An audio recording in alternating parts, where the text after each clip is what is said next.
2026 रे भारत और पाकिस्तान भीषण युद्ध आतंकी गतिविधि ही साजिब कारण उभय राष्ट्र अस्त्र किणारे व्यस्त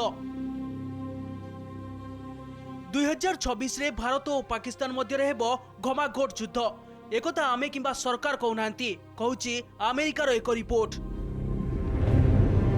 परमाणु सामर्थ्य जोगो युद्ध भयानक होई पारे। रिपोर्ट सतर्क कराइछि जे 2026 रे भारत और पाकिस्तान मध्य भीषण युद्ध होई पारे। काश्मीर रे आतंकी कार्यकलाप ही युद्धर कारण हेबो। केवल सेतिक नुहे, रिपोर्ट दर्शाइछि जे दुई देश अस्त्र किणाकिणी बढ़ाउथिबारु उत्तेजना आहुरी बढ़ी पारे। 2025 मे मासरे भारत और पाकिस्तान मध्य देखिबाकू मिलिथिला भीषण उत्तेजना। एप्रिल 22 तारिख पहलगाम कांड परे पाक रे थिबा आतंकी शिविर विरुद्ध रे कार्यानुष्ठान नेबा जरूरी होई पड़िथिला। भारतीय सेना मे 7 तारिख रे आरंभ करिथिले ऑपरेशन सिंदूर।